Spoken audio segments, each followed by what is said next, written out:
Thank you so much for being here. My name is Morgan. I work for Lily, and education is obviously one of the biggest issues that we're facing here, and there's a lot that can be done in the state legislature about it. And we think it's really important to have conversations with people who are stakeholders, not teachers and educators and folks who are really, have a lot of knowledge and information about that. So that's the purpose of this event today. We're really excited to have Galen moderating it. He is with Big Union, and there's another representative of them there. Yes, that's John. I promise he's conscious. There's information about their organization as well, but I will kick it over to Reed and for being here and joining us. We're excited to learn from all of our lovely guests. Well, thank you so much for having me. Thank you for helping us. Yeah. Tracy, thank you for hosting us. So, we got a lot of kids. We do. So we'll get to that in a second. So thanks everybody for coming. I grew up in Northern Virginia, but actually I just drove by my family's old family house in Benton on my way here today, which I had not been to in probably 5 years. So, yeah, it's they painted it, but I don't know. I've got roots in this area, and I grew up in Northern Virginia, so it's nice to be back. And it's this is one of those things that is near and dear. I have 2 kids. 13 and 15, and so my girls are a little bit older than some of the kids that here, but I know that the one thing I've heard you all can attest to is that education is something you have to take from you, and so what you all do on a daily basis is just crucial to individual lives. And so late on that, and we look forward to taking some of y'all's questions a little bit later this evening, but so I'm going to ask questions and I'm going to get out of the way, guys. So what we're going to do is I got some questions that the community has let us know they're interested in. So, John, why don't we actually just go through the list? Everybody can introduce themselves very briefly, and then we'll be calling. I'm Christy Snyder, and I'm an administrator here at Rainbow Riders Child Care. We have 3 locations here in Blacksburg. This site is licensed for 230. We have just a bit under that right now, and through school age. Our Nolan site is just down the road, also licensed for 230 children. They're a little bit lower, more like 170 right now. And then our 3rd location is an early Head Start partnership program. We're housed at St. Michael Lutheran Church in their education wing. And it's a very small program, but very mighty and serving some of our most fragile and families that need us most. And so we have 14 children at that. And I'm Lily Franklin. I'm running for House of Delegates here in the 41st district. Woohoo! Yeah. I like that. More of that. Good. I ran in 2023 and it was one of the closest races in Virginia. I lost 583 votes, but when I ran last time, education was one of my top policies and it continues to be. I know we did an education forum similar to this last time here at this facility, and I think the biggest thing I learned last cycle bringing into this one is to think about education not from K through 12. Christy that brought this up is that we should be thinking about from the time kids into the world, into when they go into their careers, whether they go tech or a technical skill or they go to college. But really, we should be thinking about that full development of our kids, and that's really what I want to bring to a diverse panel here with us today. I'm Mary Jane Draywitz.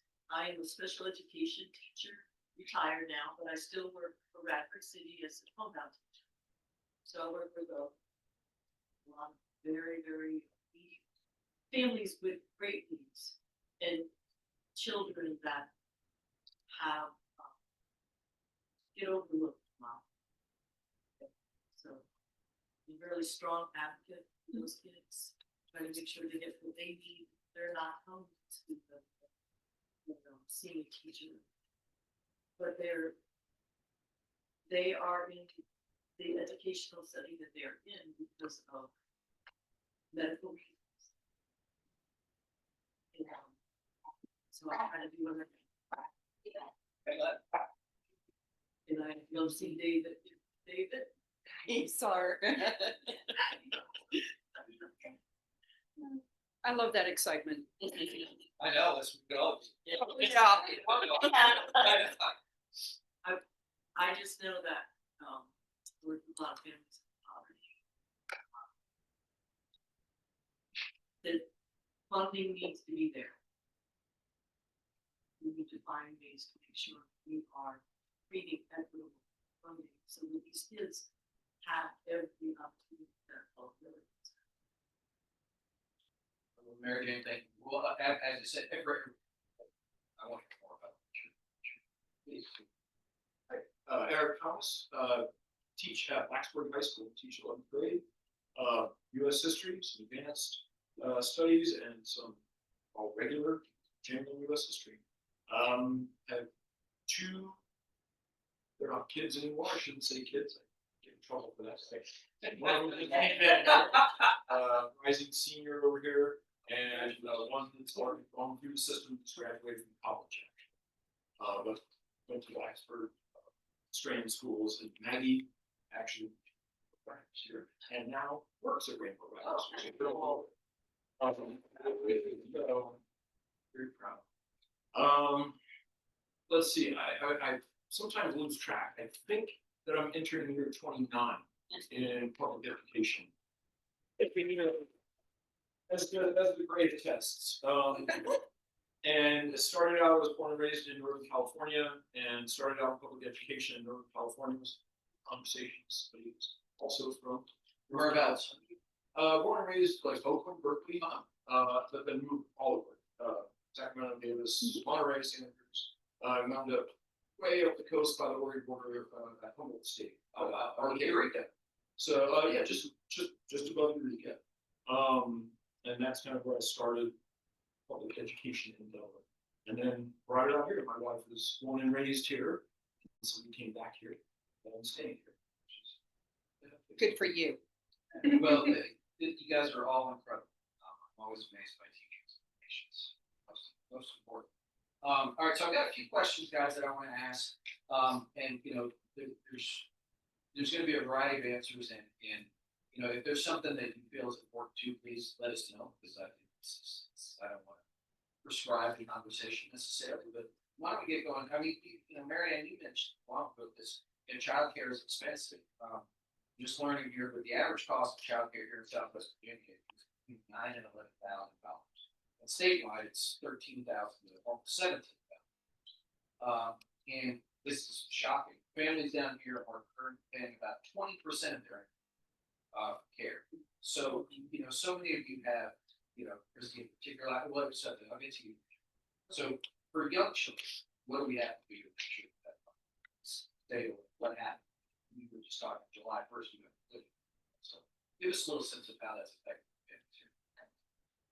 Well, I will say that when COVID hit, we ended up with a lot of funding from the Fed that was really helping Virginia reach some big goals. We were chosen as one of 6 states that received some funding to map out a direction for childcare. Like, how do we fix it? Because it's very complex, and a lot of people compare it to like a patchwork quilt. We've got BPI programs, the state-funded preschool over here. We've got Head Start, which is federally funded. We have private centers like the Rainbow Riders. You've got church-based preschools. You've got home family daycare providers. It's all of these different types of really, doing services for young children, but there's nothing comprehensive. And so Virginia really has been at the forefront of looking at solving this complex issue.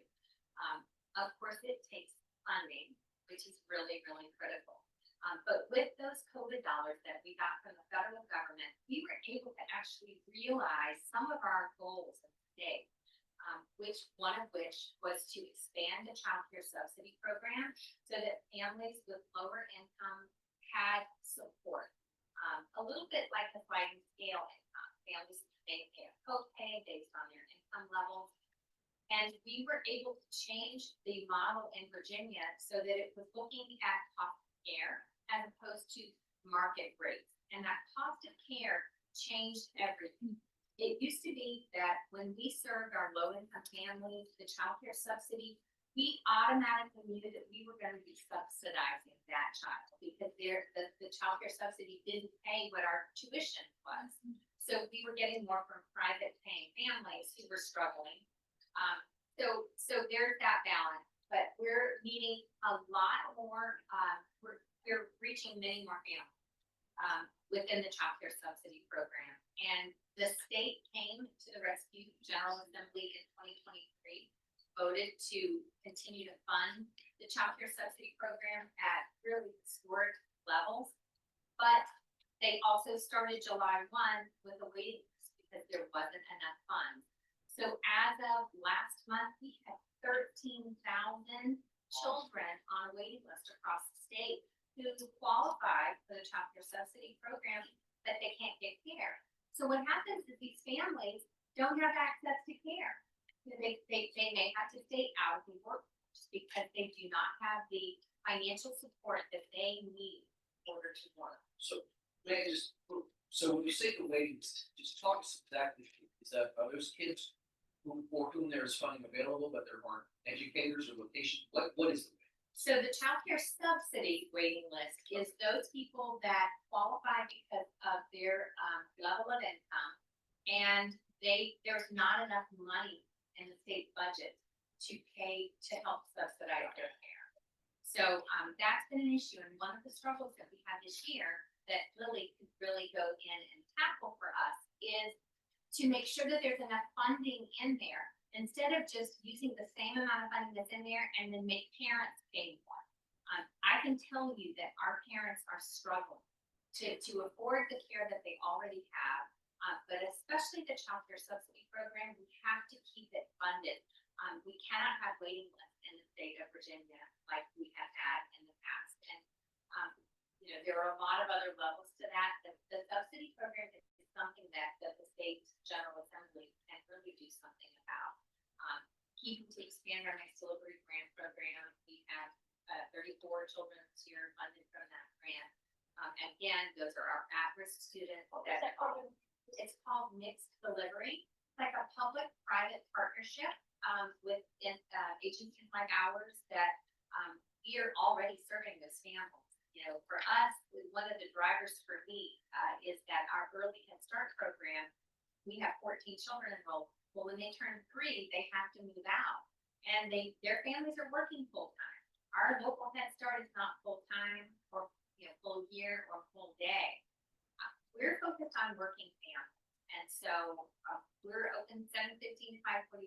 We want to be there for our families, and so they are able to come into our program, and we're able, if some don't qualify for child care subsidy for one reason or another, and mixed delivery is another option. They also, and one of the other qualifiers is a child with a diagnosed special need. This year in our mixed delivery classroom at one of our sites, out of the 12 or 14 children that were in that group, we had 8 or 9 that were diagnosed with a special need. And so we're serving a lot of those children. And we know that when a child has a special need, we get the appropriate resources, we identify early, we get early intervention in, and all of those support systems in place, they go to school much more prepared.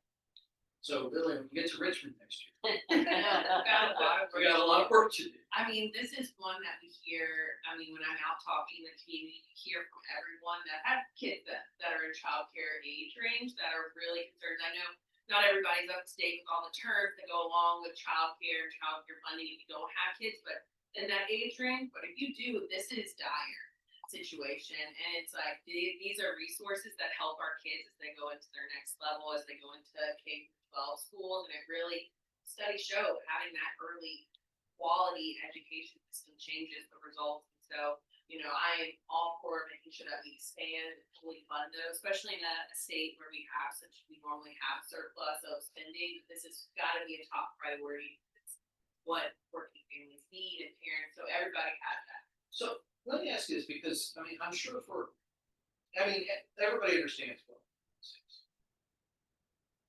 states have budgets, counties have budgets, cities have budgets, but when it comes to something like this, is it possible to budget more than 1 year at a time so that folks like Christy or Mary Jane don't have to be like, okay, the fiscal year's ending, or the legislative session's ending, are we gonna get it this year or not? How do you build in some sort of continuity so people aren't always like, am I gonna make this year? So there's different ways where you can build in language code that this is something we're gonna be funding, but ultimately we have a biennial budget that gets put forward by the governor and then goes through the general assembly, so every 2 years.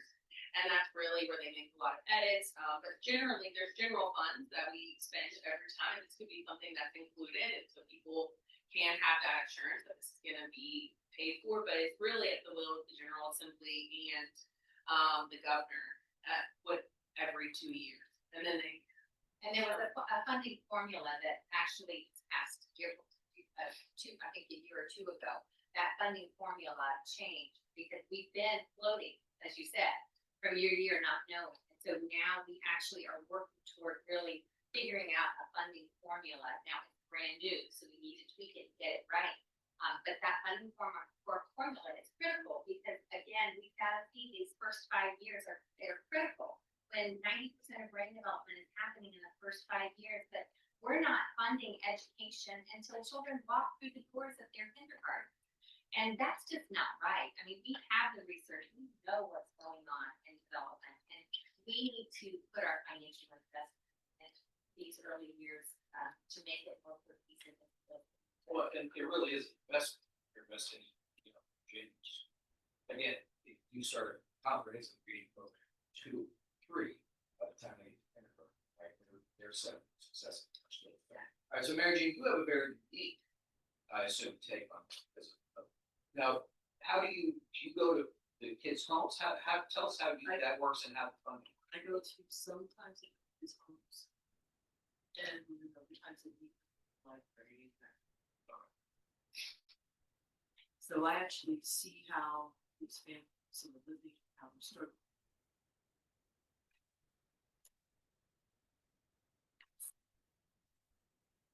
There's a lot going on. So can you just give us an example of one of the kids you're working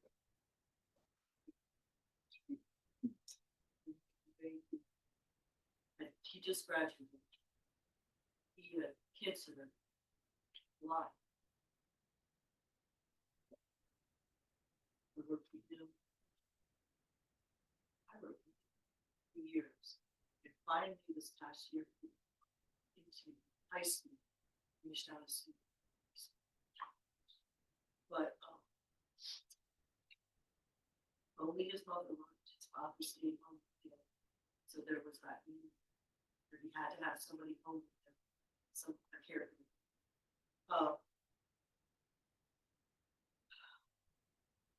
It didn't have a lot of income. He had 2 younger sisters that also needed him cared for.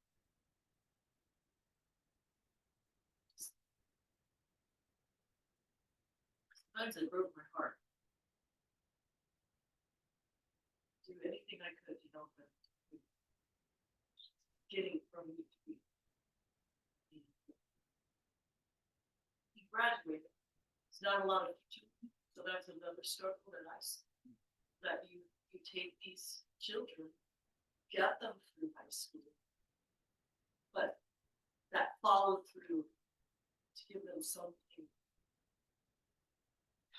meaningful in their life after high school. And sometimes we do not, we don't have the money for that.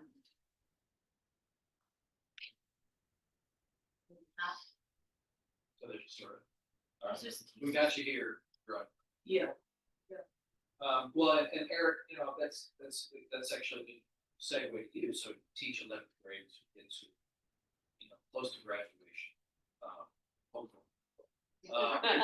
So give us a sense of, for you, is the issue on a class size, teachers, what's going on with funding as far as what's going on with class? So I'm gonna own that the Blacksburg strand is an interesting one to work in.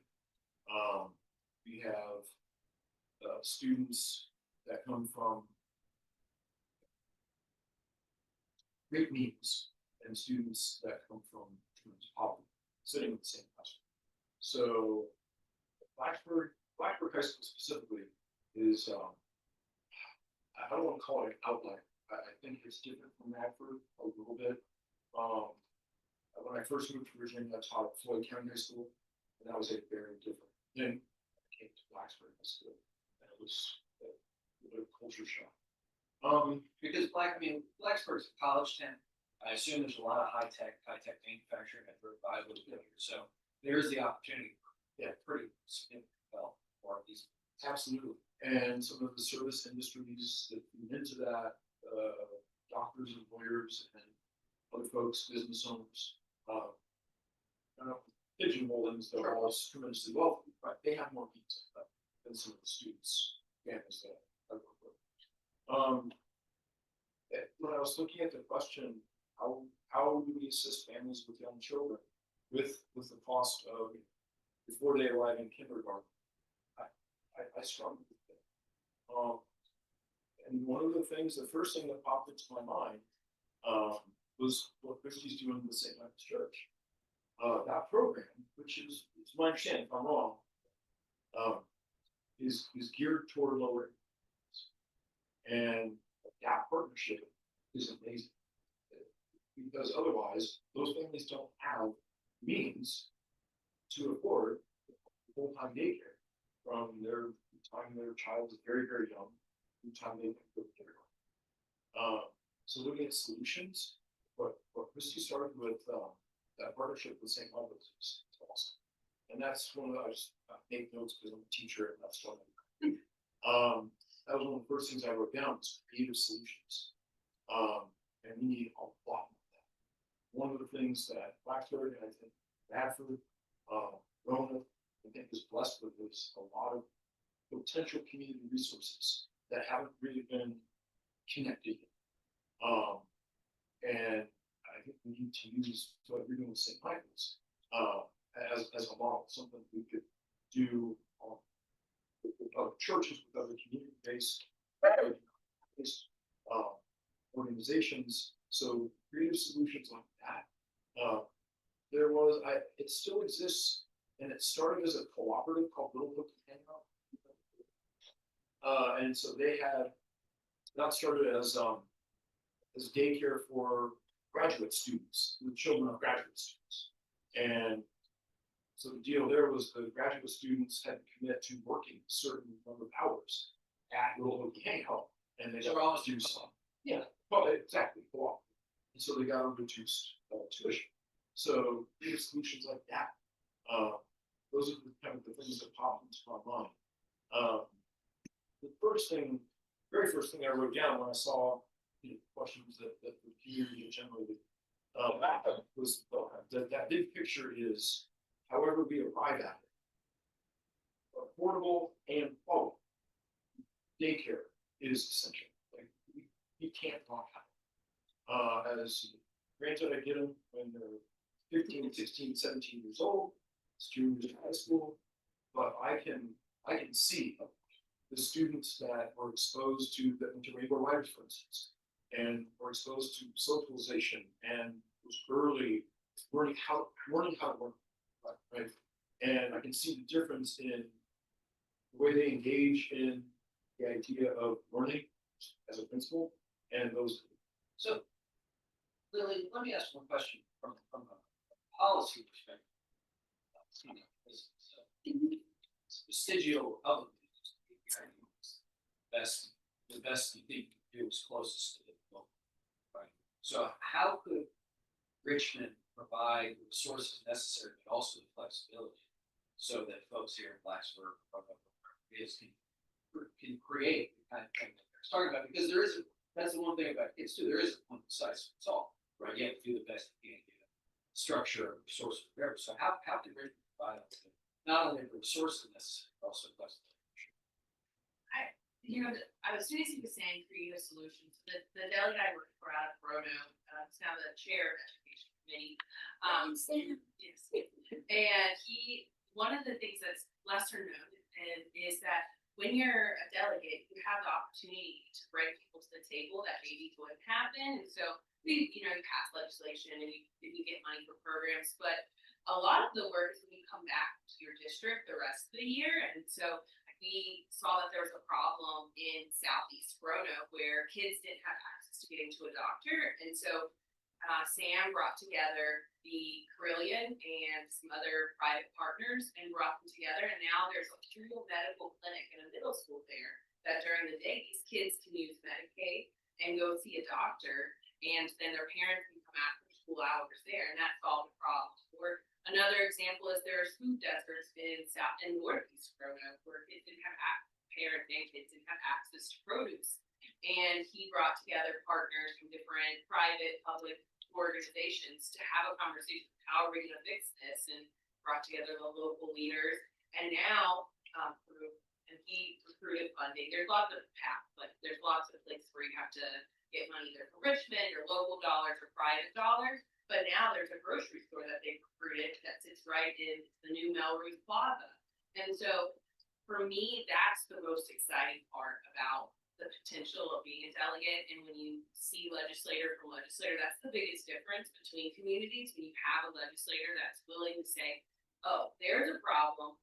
Who wants to talk about it? Let's bring them to the table and see what we can do. I mean, it sounds like you've already got an idea of some ways to do it. It's not always that I have to have the idea, that because you become you're a delegate, you have the power to bring people together, and then you can also move money as far as appropriations and Richmond. You can also move dollars when you're talking to Crowley. You have a different buy-in than maybe a church. So that's what excites me the most is when you think about creative solutions that we can do that kind of stuff. You just have to have somebody in office that wants to really fight. All right, so I think you mentioned this. So students in Virginia, there's above the poverty line, right? There's a reading level, which is probably a testing level as compared to below the poverty line. That gap was. So how do we support those as you were doing already? Tell us about what you're seeing working with those kids who don't at home don't have necessary, don't have what we would hope they would have, so that when they get there, right, they're not the shortcoming financially hasn't become additive when they get to errors. Yeah, I mean, I think that divide in our world, we call that the trajectory, because we know that when children have these risks, whether it is economic, whether it is, trauma that their family has experienced, even sometimes children with special needs, there are a lot of different things in those first 5 years, those traumas or adverse childhood experiences that young children have. Those ACEs really help with determine that trajectory that the child is going to have moving forward. And that is why this critical early childhood support system is very important. We've got early Head Start funded and available. And as you said, the accessibility is really important. We know families like choice in Virginia, and we want to make sure that those who choose to have infant care at home, that we're providing those supports, making sure that family child care providers can function as a business, that they can get the support, that they can accept child care subsidies. I mean, overall, our goal for early childhood is to make sure that no family pays more than that 7% of their income for child care. It's just kind of, again, a sliding scale. If we could get to that level, then we could figure out how to properly fund child care. The biggest issue that we have, it is so expensive, but the teacher turnover is impacting the quality of the care. And we need to make sure that children aren't just being housed or babysat. These first 5 years are really critical. You can't just put a 2-year-old in front of a television set and expect that they're going to have. Well, my parents did. We survived. The problem is they did it when I was 17. Well, they also probably kicked you outside and said, Yeah, they were see you they were at on work, they did what they had. But really we've got to make sure we're doing it well. And that's why it has to be properly funded so that early childhood educators aren't just, paid minimum wage. And I think one of the things that when we turn Virginia fully blue and we'll have this opportunity to do a lot of things, including the minimum wage increase. And for how that impacts us, our teacher pay in childcare across the state, across the nation, because we're so poorly funded, we're barely paying our teachers above minimum wage. So what happens is to have this incredible amount of turnover with our teachers, which impacts that quality of care. We have to pay our teachers, equitable or, commensurate with what a public school teacher is making. Our goal in Virginia, part of Virginia's bold goal, for Virginia Partnership is that our early childhood teachers make 75% of what a kindergarten teacher makes in our region. And we can get there. I mean, the cost of care for our parents would be out of reach. And so we really struggle with that. It's kind of a math problem that doesn't work. But Well, and one thing, just specifically to minimum wage, is that, increasing minimum wage has passed in places like Nebraska. So this is like a bipartisan, the increase in the minimum wage, no matter what anybody says in partisan politics, citizens get to, raise their voice about it, the minimum wage. which is great. And what I will say to that, and early childhood education it's got to go up. We have to have the supports in place because as soon as it goes up, there's no choice but to increase this tuition. And if families in Virginia are already paying a college tuition, and these are families that are young families at the beginning of their careers, and they don't have the income to be able to pay a college tuition for an early child care. So, really? What do you do about it? There's a couple of things. I think one of the big things is that we should be making sure that our early childhood educators are treated like our K-12 educators, and that we fund those positions in the same capacity. At the state level, I think that's one of the things we do to assist. I think that as I drive around rural Virginia, I see so many of these small businesses that are really trying to keep up with the minimum wage. I feel that if a business can pay $15 an hour, they're trying to, because they're not getting employees that they're not, and they're really struggling. And so I think as we think minimum wage increases, we really need to think about that impact on small businesses and how that plays out, and how do we do that in a fair, equitable way. But you're right. I mean, it's so much harder to be a early childhood educator than it is to work at Target. I would have too much. Yeah. And I imagine but there's more meaning, and people love this work. And so I think we should need to treat it with the value that it has on our community, and make sure that we're putting money in. Mary Jane, how do your kids, because it sounds like you have blind student, what are some of the other things that your kids? So.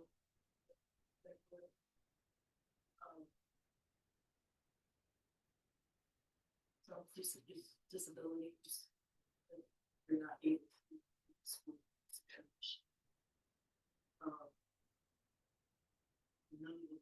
I would say none of the things I work with have great needs at all. They're all struggling. And I assume too that they are probably taking a variety, they're looking for a variety of support systems too. Yes. Totally. Probably not just yes. One of the things you're talking about is the kids are teachers. And if I think about, I'm a reading specialist. I know what it takes for children, how much we teach them at a very young age. Children, we coach them. We need to pay their wages. Be able to, I suppose, afford rent, afford health care. They're not doing that. We have a lot of parents with this.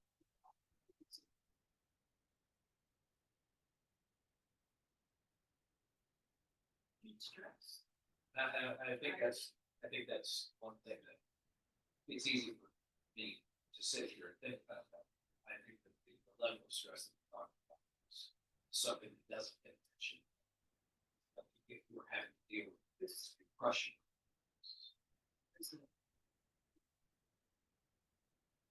The thing is, put out there, it's their fault, they're in the situation. But spend time, with these kids, realize it's not their fault. I'm privileged. I had parents that did well, so I got money to go to college and support even after when I was married to buy a house. These people don't, these families don't have that. Our legislation. It's really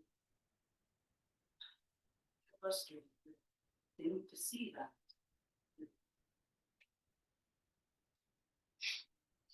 The majority of people in our country. Understood. So, Eric, let me ask you this, as someone who's got kids who are approaching the end of their primary school. The one thing it sounds like is that you got Head Start, you got pre-K, but it sounds like maybe, and get you in trouble, is that, do we need to see a kid's education holistic? From the moment that they're, I don't know how old they read to setting, kids, whatever it is, so that there's something that says, okay, there's no one size fits all, but best we can, here's what a kid should get from the time they're old enough to the time that we get, well, I would say, the real world help. Yeah, and sorry, when you said, when should we start, from when they draw their first breath, Yeah. is when we should start moving to them, and No, before. yeah, that is well said before. Yeah, holistically. This one I struggle with because it's gonna come across to sound horribly judgmental, and I really don't mean it to be. But one of the things that I've seen, not all, this is no blanket statements. Some of the students that I've taught, both California and Boyd and here in Blackford, that come from poverty, they don't have an excitement for the idea of getting educated. They do, but not in the classic sense that we apply to them. They're excited about learning skills, how to fix a car, how to fix a roof, things like that. But they're not excited about Shakespeare and trigonometry. So getting and the whole idea of school itself, being forced to go to school, sit in a classroom, listen to a teacher, maybe not listen to a teacher. Holistically, what we need to be going for is getting them excited about the idea of an educated person. And that doesn't just mean, your high classes, but it's all just the idea of being a lifelong learner. And it starts when you're. But I mean, think about it. Like what do we call kids who nerds, dorks, right? Like culturally, socially, we make fun of them, as opposed to saying like we should all strive to have as many nerds as we can, right? Nerds unite, because that's what, which is that kid who wants to go to a trade school, wants to be a mechanic. Like first of all, we need a hell of a lot more of them. Right, we need more of that. But if you give them the baseline of a solid public education, pre-K through 12, right, it's going to make everything, I don't say easier, but that much more accessible. And exciting over the long run, right? Like that's, I think, they lose some of them by the time they get to me is the excitement of learning new things is kind of worn off.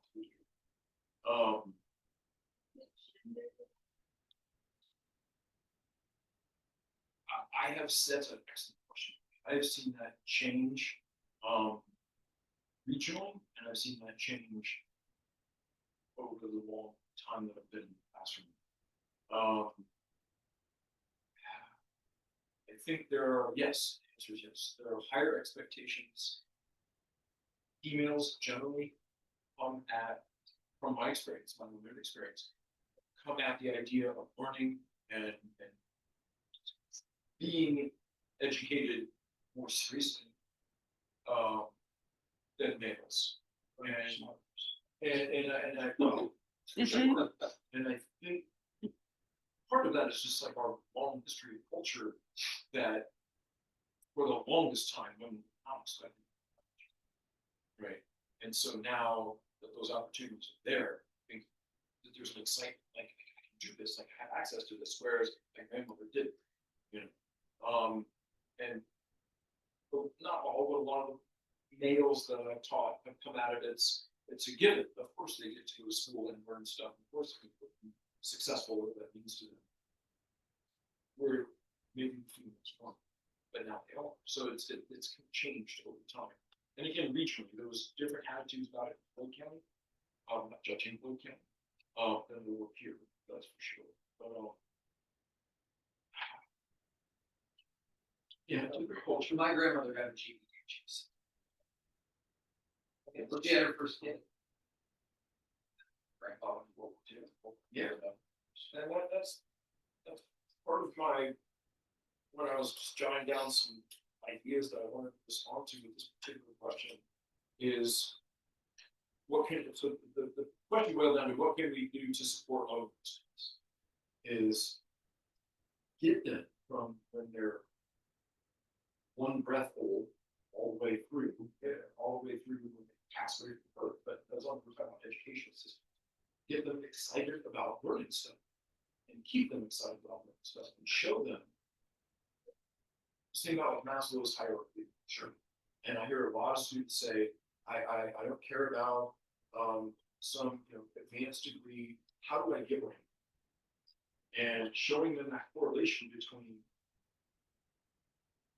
the higher, generally speaking, the more higher your education level, and just the more that you engage in whatever level of academics you're involved in, the more economically successful you can be, and you can more easily get those things that you need.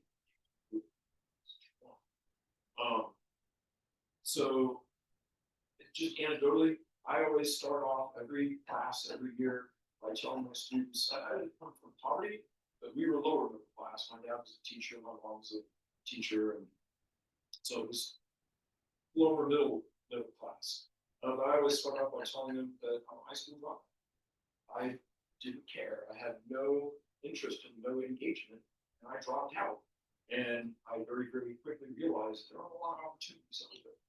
Because it's not about partially it's about the piece of paper that you hold, but it's about if you're given a task, can you dive into it? Can you learn about it? Can you do it to the best of your ability? And can you finish it? That's part of it. And I have students that just they don't have that vision. It's not culturally ingrained. It's not judgmental. No, well, as I said, I think it's a cultural issue. So just trying to get them engaged and excited, keep reaching excited. And we can do that when they're We do that here, and when we get our children, our early head start families in, because a lot of times those families have bad experiences in the public educational system. so they've had, and those bad experiences walk from the front door at St. Michael. And we build these relationships with our families. We engage with them. We find out what they need, what supports we can have. You don't need a car seat. Next week we're closed. They're getting diapers and wipes and food, giving them these packages to take home for the week.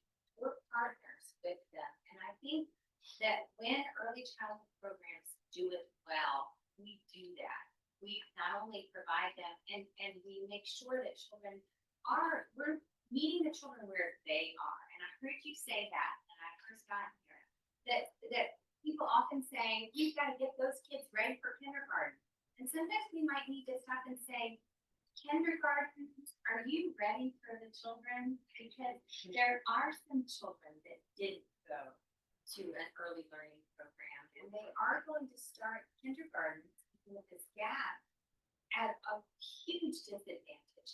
And their trajectory was very different from those children that made it all the way through, and special needs were addressed, and families were supported. They had that Maslow's hierarchy. Well, and as just to reiterate that too, is that if you're able to do the work to get the world, Eric has your bell purpose is for that, right?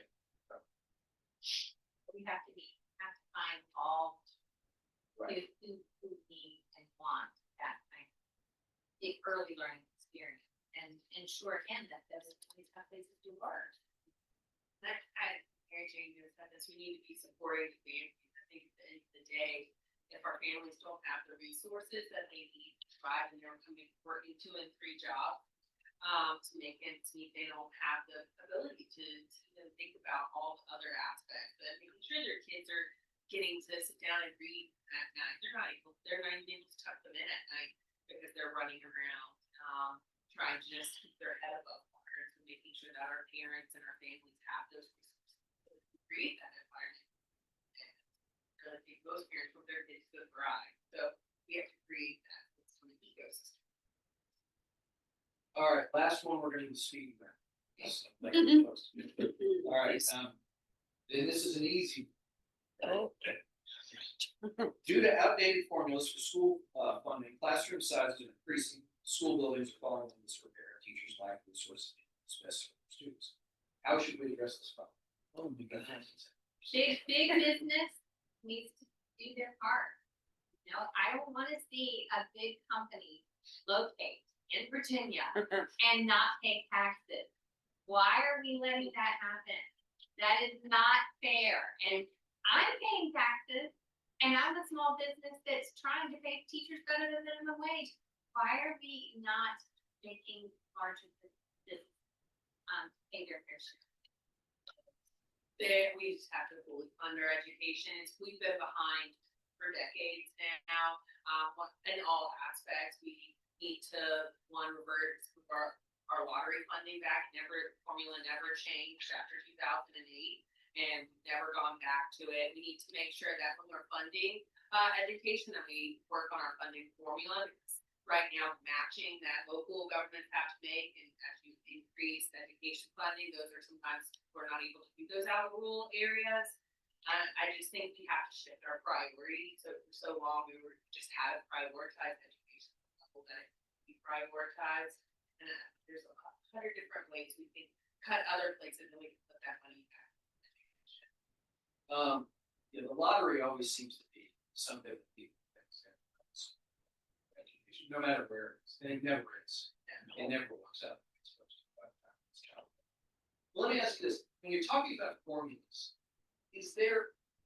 I'm not an education policy, but is there a way to who's deciding these formulas? Literally, just should probably have this much money, these many kids, and divide it equally, or how does it work? So we have the Department of Education does a lot of this work, and then also our fiscal department, and then the committee members of the staff side of the education committee. They all work and they divide the formulas, how we're going to fund education, and the legislator wants to come in and change the formula. They work with partners and talk about what it means and how you can change the funding formula. And there's a bunch of different things that go into it. One of the biggest things we could increase is the at-risk funding, and that helps fund a lot of the at-risk populations. Are a lot of urban centers, but also really rural areas. And they've increased that over the years too. That's one of the biggest ones that help rural areas. But there's State. Mary Jane, let me ask you this, because from a facilities perspective and a teacher's perspective, your kids have particular needs. So are there things you're seeing from a facilities perspective that some of your kids they don't have? Like you said, you get libraries sometimes. Is there something that they could, if they had at home, nothing's. Is there something? Are there capital things that you think that your kids need? Can I? Yeah. Do you know what the library does with the bookmobile? Could they do something similar for home? I'm just thinking that up. I think vision would be a nice vision. Have space set aside that these students could come to. Right, so a dedicated facility or wing of a high school. I do like going to.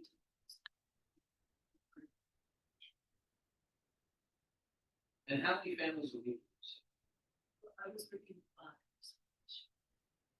5. that every day. I know that talking about funding, the way they state funding fund schools, it's, they don't do it on a student basis, they do it how many teachers. And they need to switch to a student basis to do much.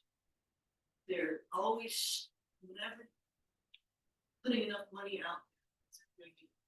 Well, you need this many teachers to look at this, in the location that you're at. Instead of saying you have this many students, let's service all the students, developing.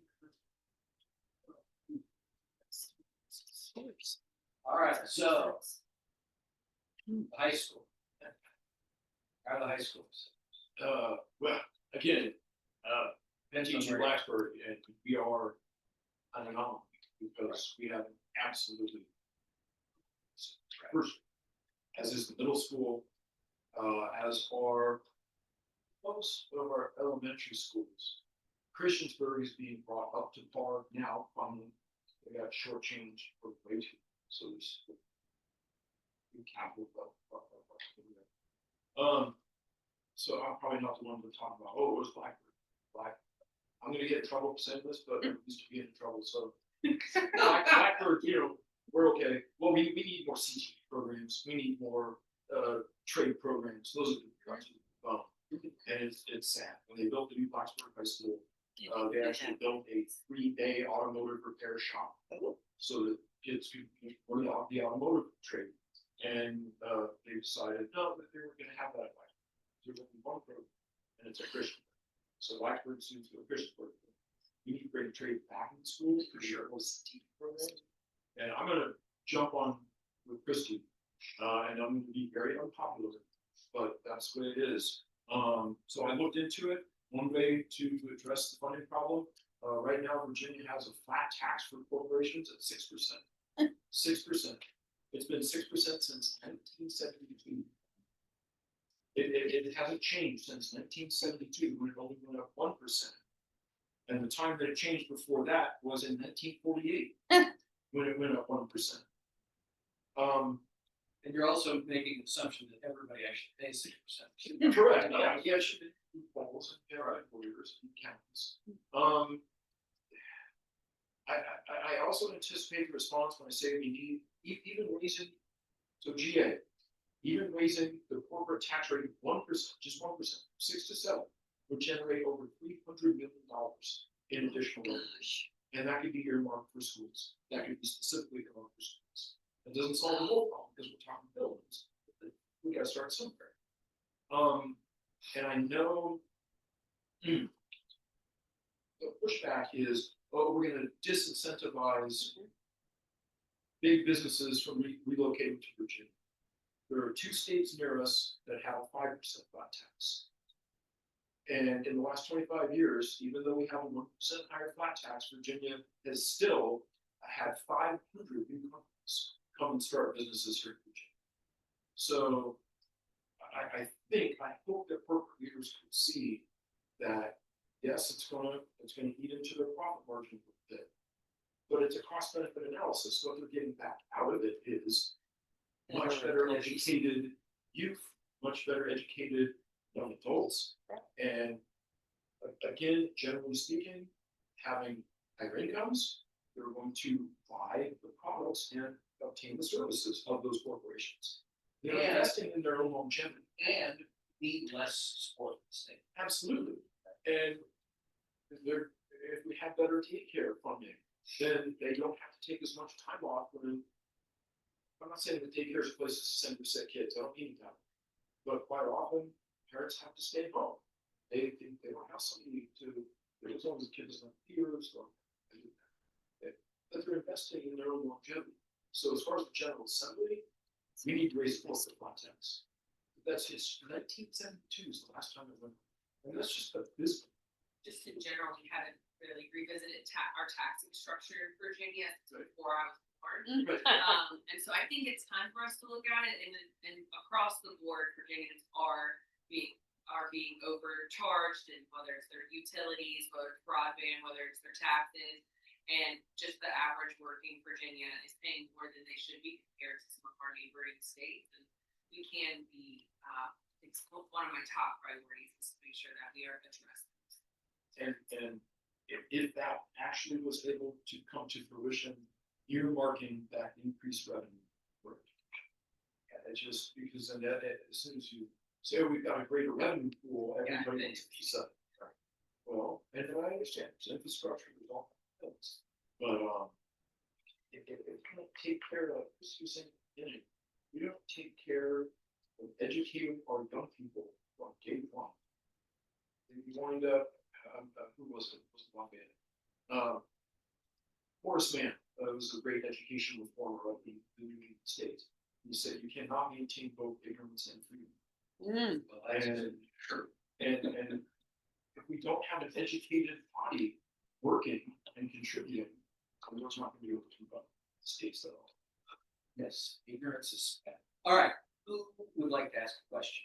And thank you all for everything, and thank you for your candor and what you all do. I cannot imagine how you do it on a daily basis. So thank you so much. All right, does anybody have any questions?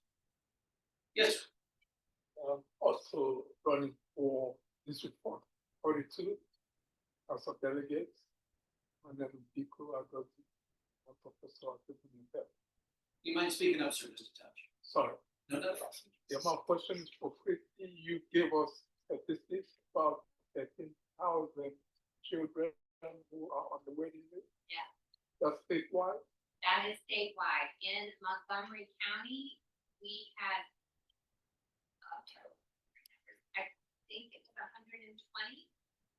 But we had one of our children that has moved up from our early head start, and we had to put them on a full scholarship for half March, all of April, all of May, all of June. I found out today they qualified, so they're coming off of that waiting list. So they're finally going to be funded for July.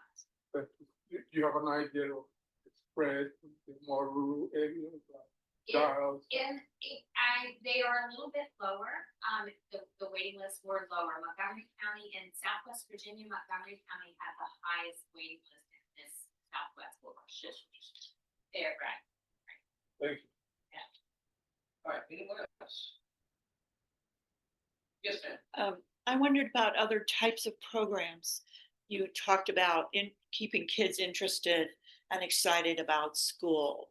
And no one has said anything about music or sports or those kind of things. And I'm not familiar. Do you have those kind of programs?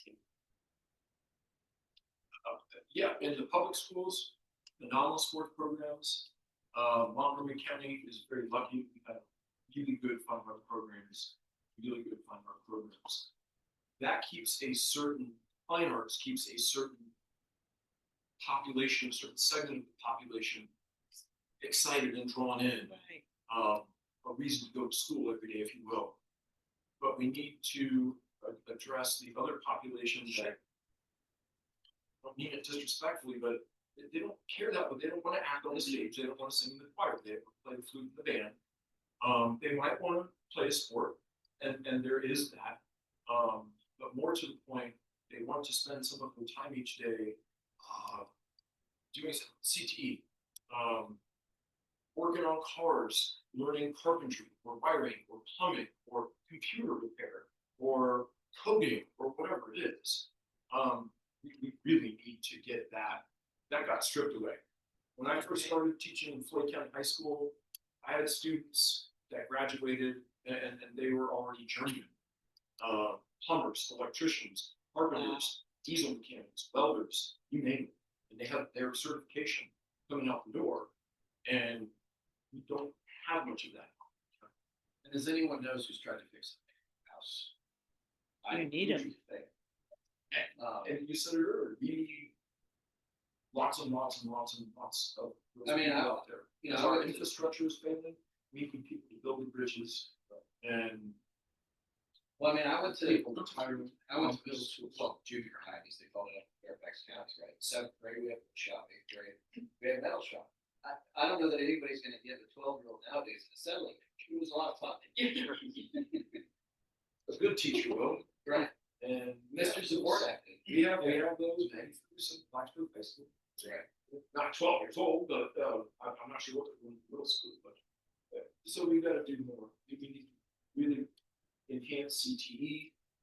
Fine arts are good, but it needs to be better. I think our other programs, I don't need to. Again, my coach friends, we have to do school bus, but, I just can't lean enough on the vocation stuff. We not to get over that low. And I think, again, to me, I hate to be there, we have devalued as a society the trades Oh, yeah. right at the moment. And that's a I tell my students in here, I'm supposed to treat y'all like we want to have it, but they're not all going to. And we need the electricians and plumbers, so we gotta do something about that. Well, 68% of the country doesn't go to college, so exactly the best if we did not. Yes, ma'am. Along the lines of your question, technologies and how we're addressing increasing technology in teaching it and so forth. As the mother of two 30-something-year-olds who benefited from the homebound teaching, he graduated without a degree but got into college because he had a homebound teacher who made sure that he had the technology classes that he needed, and he got a job before he even graduated from college. So technology was his venue. Neither one of them followed me in the arts, but the other one is a industrial designer, thanks to Virginia Tech's architecture college, and a history teacher like you, who unfortunately was at Christiansburg High School. He got the bug from one teacher and an art teacher at Christiansburg High School. And both of them found their career paths because they had one good teacher who recognized what they really were interested in. He met them where they were. That's it. That's the part that I think we're missing. I'm not going to badmouth teachers because I used to be one, but I think it starts with how we educate our teachers, one, where they go for their education. But do you all have ideas that would better that, how to reach the students where they are? So I taught before I taught high school, I taught math. That's just my. And I was in deep Appalachia, and so my students faced a lot of struggles outside of the classroom. And I think that put a lot on to teachers when we need to be thinking about what kind of resources we can wrap around the students and making sure because you want every teacher wants their kids to succeed.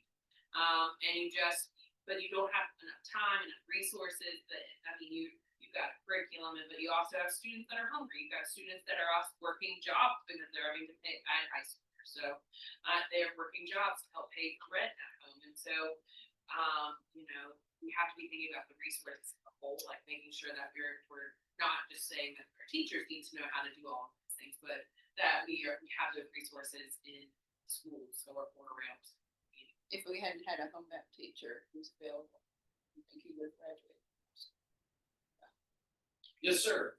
I'd like to share a couple observations.